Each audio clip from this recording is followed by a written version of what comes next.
எதையாவது ஒண்ணு பண்ணி அதை சர்ச்சையாக்கி மக்களோட நிம்மதியை கெடுக்கிறதுல இவருக்கு என்னதான் சந்தோஷமோ தெரியல. இவருக்கு வரலாறும் தெரியல, தமிழ்நாட்டு மக்களுடைய உணர்வும் புரியல. கேலோ இந்தியா விளையாட்டு போட்டியை தொடங்கி வைக்க பிரதமர் மோடி கடந்த 19ஆம் தேதி சென்னைக்கு வந்தார்ல. அப்ப அவரை வரவேற்க பாஜகவினர் ஆட்களை அழைச்சிட்டு வந்ததுல தகராறு ஏற்பட்டதா சொல்லப்படுது. அதாவது பணத்தை பிரிச்சு கொடுக்கறதுல ஏற்பட்ட தகராறு. ஓ, இது தானா சேர்ந்த கூட்டம் இல்ல, காசு கொடுத்து கூட்டிட்டு வந்த கூட்டம். ஒரு பெண்ணை வீடு புகுந்து அடிச்சிருக்காங்களா, அதுவும் பணத்தை பிரிச்சு கொடுக்க சொல்லி. ரொம்ப கேவலமா இருக்குங்க. பாஜக மாநில விளையாட்டு மேம்பாட்டு அணி தலைவர் அமர் பிரசாத் ரெட்டி, அவரது கார் ஓட்டுநர் ஸ்ரீதர், மகளிர் அணி நிர்வாகி நிவேதா மற்றும் கஸ்தூரி உள்ளிட்டோர் மேல கோட்டுப்புறம் போலீசார் வழக்கு பதிவு செஞ்சிருக்காங்க. சரியா போச்சு, ஆல் சப்ளைக்கு பண சப்ளை, பண சப்ளைல அடிதடி. ராமர் கோயில் கட்டிட்டதால மக்கள் அனைவரும் மோடி பின்னால போயிடுவாங்கன்றது தவறான கருத்து அப்படின்னு சொல்லியிருக்காரு. ஒரு கோயில் கட்டினா எல்லாமே அவர் பக்கம் போயிடுவாங்க என்பது தவறான கருத்து. அசாம் மாநில முதலமைச்சரே நேரடியா பேசி ராகுல் அவர்கள் மேல வழக்கு பதிவு பண்ண சொல்லியிருக்காரு. இதுக்கு காங்கிரஸ் கட்சியோட அமைப்பு பொதுச் செயலாளர் KC வேணுகோபால் அவர்கள் கடும் கண்டனம் தெரிவிச்சு பேசியிருக்காரு. காங்கிரஸ் பார்ட்டி or ராகுல் Gandhi ji will not be scared by all this type of. நம்ம ராகுல் அவர்களும் செம்மையா பதிலடி கொடுத்திருக்காரு.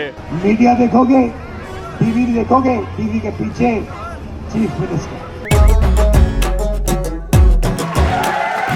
அதாகப்பட்டது மகாஜனங்களே. எங்க செல்போன்லயே இப்ப எல்லாம் விதவிதமா போட்டோ எடுத்துக்கறாங்க.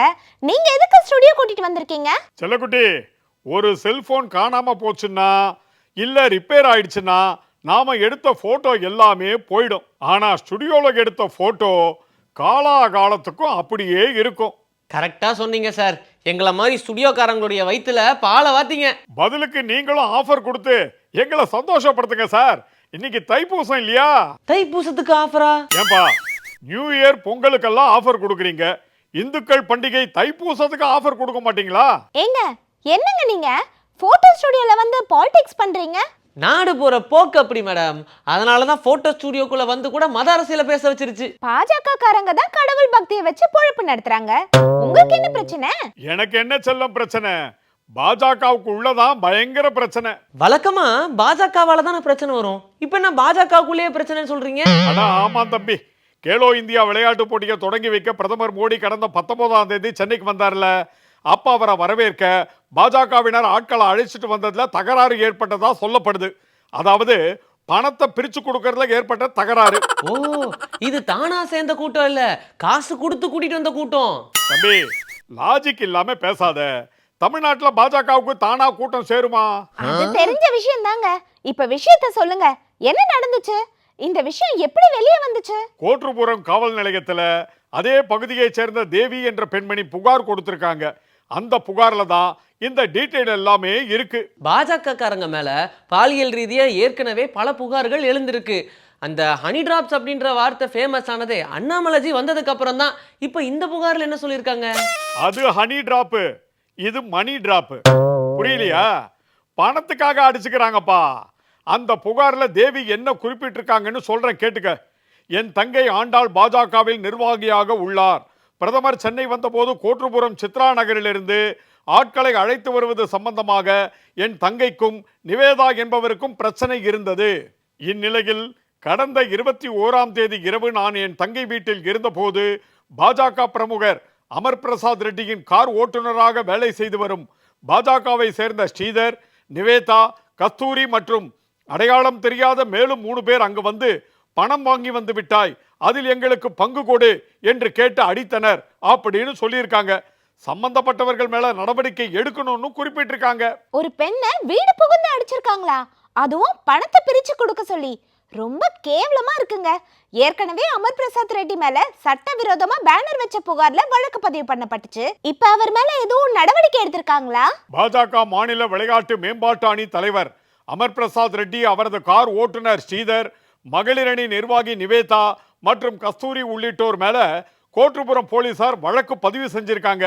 பெண் வன்கொடுமை தடுப்பு சட்டம், அத்துமீறி நுழைந்து தாக்குதல், காயப்படுத்துதல் போன்ற 8 பிரிவுகளின் கீழே வழக்கு பதிவு செய்யப்பட்டிருக்கு. இதுல அமர் பிரசாத் ரெட்டியின் கார் ஓட்டுநர் ஸ்ரீதர் கைது செய்யப்பட்டிருப்பதா கூட செய்தி வந்திருக்கு. சரியா போச்சு. ஆள் சப்ளைக்கு பண சப்ளைல அடிதடி. அண்ணாமலைஜி தலைமையில தமிழ்நாட்டு பாஜக ரொம்ப நல்லா வளர்ந்துகிட்டு இருக்கு. ஆனா நம்ம ஆளு அடுத்த கட்சிக்காரங்க என்ன பண்றாங்கன்னு துப்பு தொலைக்கிட்டு இருக்காரு. நல்லா தொலைக்கினாரு துப்பு. அதிமுக ஃபைல்ஸ் என்ன ஆச்சுங்க அப்படின்னு செய்தியாளர்கள் கேட்டதுக்கு பத்திரிகையாளர் நீங்க ஏன் அதை செய்யலன்னு எதிர்கேள்வி கேட்டு நைஸா நழுவி இருக்காரு.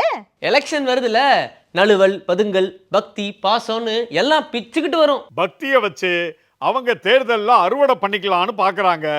அதுக்கெல்லாம் மக்கள் வாய்ப்பு கொடுக்கவே மாட்டாங்க. அட, நம்ம எடப்பாடி பழனிசாமி அவர்கள் கூட ராமர் கோயில் பத்தி கரெக்டான மேட்டர் பேசியிருக்காரு பாத்தீங்களா?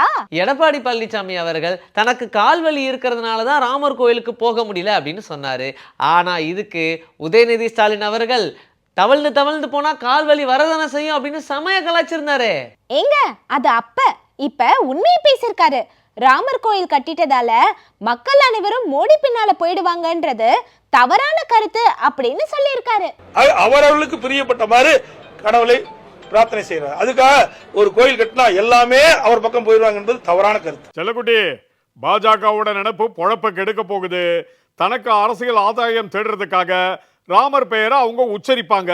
ஆனா ராமர் பெயரையே கடைசி வரைக்கும் உச்சரித்து கொண்டிருந்த காந்தியடிகளை கொன்றவனுக்கு சப்போர்ட் பண்ணுவாங்க.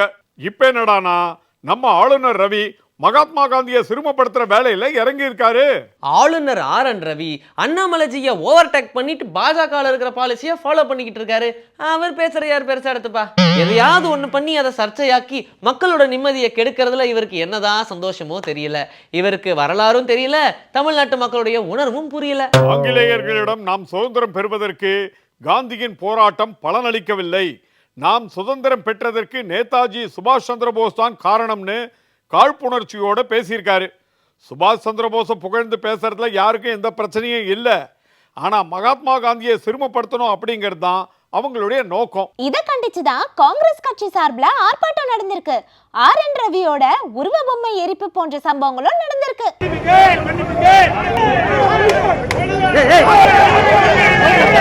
எதையாவது ஒண்ணு பண்ணி அதை சர்ச்சையாக்கி மக்களோட நிம்மதியை கெடுக்கிறதுல இவருக்கு என்னதான் சந்தோஷமோ தெரியல. இவருக்கு வரலாறும் தெரியல, தமிழ்நாட்டு மக்களுடைய உணர்வும் புரியல. கரெக்டா சொன்னீங்க. இந்த சம்பவத்தை கண்டிச்சு தமிழ்நாடு காங்கிரஸ் கமிட்டி தலைவர் KS அழகிரி அவர்கள் அறிக்கை ஒண்ணு வெளியிட்டிருக்காரு. தமிழக ஆளுநராக RN ரவி பொறுப்பேற்றது முதற்கொண்டு வரலாற்று திரிபுவாதங்களை செய்வதோடு தமிழக மக்களோட நலன்களுக்கும் விரோதமாகவும் தமிழ் கலாச்சாரத்தை சிறுமைப்படுத்துற வகையிலையும் தொடர்ந்து செயல்பட்டு வராரு. இந்நிலையில நேதாஜி சுபாஷ் சந்திர போஸோட 127வது பிறந்த நாள் விழாவை ஆளுநர் மாளிகையில கொண்டாடுற போர்வையில தேசத்தோட தந்தை மகாத்மா காந்திய கொச்சைப்படுத்துற வகையில கருத்துக்களை கூறியிருக்காரு அப்படின்னு சொல்லியிருக்காரு. ஆமாண்டி செல்லக்குட்டி, நானும் அந்த அறிக்கையை படிச்சேன். மகாத்மா காந்திக்கும் சுபாஷ் சந்திரபோஸுக்கும் எத்தகைய உறவு இருந்தது என்பதை RN ரவி போன்றோர் அறிந்திருக்க வாய்ப்பில்லை. 1938 ஹரிபுராவில் நடந்த காங்கிரஸ் மாநாட்டில் இளமை துடிப்புடன் செயல்பட்டு வந்த சுபாஷ் சந்திர போஸை தலைவராக நியமிக்க பரிந்துரை செய்தவர்தான் காந்தியடிகள். அதே போல 1939 திரிபுரியில் தலைவராக தேர்ந்தெடுக்கப்பட்ட சுபாஷ் சந்திர போஸ் கருத்து வேறுபாடு காரணமாக காங்கிரஸை விட்டு வெளியேறியதோடு இந்தியாவை விட்டு வெளியேறி ஆயுதம் ஏந்திய போராட்ட முறையை ஏற்றுக்கொண்டார் அப்படின்னு சொல்லியிருக்காரு. அது மட்டும் இல்ல, பிரிட்டிஷ் ஆட்சியாளர்களை எதிர்த்து போர் தொடங்கிய போது சிங்கப்பூர் வானொலியில் மகாத்மா காந்தியின் வாழ்த்துக்களை கோருகிற வகையில் நேதாஜி சுபாஷ் சந்திரபோஸ் பேசும்போது, தேசப்பிதாவே எங்களை வாழ்த்துங்கள், இன்ப துன்பங்களிலும் வெற்றி தோல்விகளிலும் நான் உங்களுடன் இருப்பேன், இந்தியா விடுதலை அடைவதற்கு எங்கள் உடல் பொருள் ஆவி அனைத்தையும் மனமுவந்து அளிப்போம் என்று அவர் பேசிய உணர்ச்சிமிகு உரை இந்தியா எங்கும் எதிரொலித்தது. அப்போது அவர்கள் பயன்படுத்திய கொடி என்பது காங்கிரஸ் மகாசபை ஏற்றுக்கொண்ட கைராட்டை சின்னம் பொறித்த மூவர்ண கொடிதான் என்பதை அரைவேக்காடு RN ரவி அறிந்திருக்க வாய்ப்பில்லை அப்படின்னு கூட சொல்லியிருக்காரு. அரைவேக்காடு ஆளுநர் RN ரவி அட்டகாசமான அடமொழி கொடுத்திருக்காரு. ஆமாங்க, அவர் இன்னும் சூப்பரா சொல்லியிருக்காரு. மகாத்மா காந்தியோட அணுகுமுறை மூலமா தான் இந்தியா விடுதலை பெற்றது. ஆனா இந்திய விடுதலை போராட்டத்துல கடுகளவும் பங்கு வகிக்காத, ஒரு துரும்ப கூட போடாத பிரிட்டிஷ் ஆட்சியாளர்களோட கைப்பாவைகளாக இருந்தவர்கள் தான் RSS இந்து மகாசபை வழிவந்த பாரதிய ஜனதா கட்சியினர். சுதந்திரம் பெற்று ஆகஸ்ட் 15, 1947 மற்றும் ஜனவரி 27, 1950க்கு பிறகு ஜனவரி 26, 2022 வரை 52 ஆண்டுகள் நாகபுரியில உள்ள RSS தலைமை அலுவலகத்துல தேசிய கொடியை ஏற்றுவதற்கு மறுத்த தேசபக்தியே இல்லாத ஒரு பாசிச இயக்கம் தான் பாஜக என்ற கரைபடிந்த வரலாற எந்த சக்தியாலும் தொடைக்க முடியாது அப்படின்னு செம்மையா பதிவு பண்ணியிருக்காரு. வர 27ஆம் தேதி சென்னையில ஆளுநர் மாளிகை முற்றுகை போராட்டமும் தமிழ்நாட்டில் மற்ற மாவட்டங்களில் போராட்டங்களும் காங்கிரஸ் கட்சி சார்பில் நடக்க இருக்கிறதாகவும் அறிவிப்பு வெளியாயிருக்கு. தமிழ்நாட்டில் மட்டும் இல்லைங்க, இந்திய அளவில் காங்கிரஸ் கட்சியை கொந்தளிக்க வைக்கிற மாதிரி பல சம்பவங்கள் நடந்துகிட்டு இருக்கு. அதுல ஒண்ணுதான் ராகுல் காந்தி உள்ளிட்ட காங்கிரஸ் கட்சியினர் மேல அசாம் அரசாங்கம் போட்டிருக்கிற வழக்கு பதிவு. அமைதியான முறையில பாத யாத்திரை மேற்கொண்டு வர ராகுல் காந்தி அவர்களுக்கு கோயிலுக்குள்ள நுழைய தடை விதிச்சாங்க. அதுக்கப்புறம் ஒரு நகரத்துக்குள்ள நுழையவும் தடை விதிச்சாங்க. இப்ப என்னடானா அசாம் மாநில முதலமைச்சரே நேரடியா பேசி ராகுல் அவர்கள் மேல வழக்கு பதிவு பண்ண சொல்லியிருக்காரு. இதுக்கு காங்கிரஸ் கட்சியோட அமைப்பு பொதுச் செயலாளர் KC வேணுகோபால் அவர்கள் கடும் கண்டனம் தெரிவித்து பேசியிருக்காரு. A chief minister is asking the Director General of Police to take case against Rahul Gandhi like people. Whether it is Rahul Gandhi or any political leader, if chief minister is directly asking the Director General of Police to take FIR against such and such a leader, that's what happened in this strike. This type of intimidation tactics is not going to succeed. Congress party or Rahul Gandhi ji will not be scared by all this type of. நம்ம ராகுல் அவர்களும் செம்மையா பதிலடி கொடுத்திருக்காரு. அசாம்ல பேசின அவரு இன்னும் 25 வழக்குகள் வேண்டுமானாலும் பதிந்து கொள்ளுங்கள், ஆனால் இத்தகைய மிரட்டல்கள் வழியாக பாஜக RSS ஒருபோதும் என்னை பணிய வைக்க முடியாது. மிகவும் ஊழல் மிக்க முதல்வர் ஹிமந்தா பிஸ்வா சர்மா அவர் உங்களிடம் பேசிக் கொண்டிருக்கையிலேயே உங்கள் நிலத்தை அபகரித்திருப்பார். நீங்கள் காண்டாமிருகங்களை பார்க்க காசிரங்கா தேசிய பூங்காவிற்கு போகும்போது அங்கும் முதல்வருக்கு நிலம் இருப்பதை பார்க்கலாம். நீங்கள் எப்போது தொலைக்காட்சியை பார்த்தாலும் அதில் ஹிமந்தா பிஸ்வா தான் தோன்றுவார்.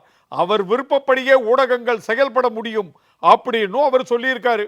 अब आप वहाँ पे काजीरंगा जाओगे, राइनो देखने जाओगे, पता लगेगा चीफ मिनिस्टर की पूरी वहाँ पे जमीन. शाम को पान खाओगे, पता लगेगा भैया चीफ मिनिस्टर का पान है. मीडिया देखोगे, टीवी देखोगे, टीवी के पीछे चीफ मिनिस्टर.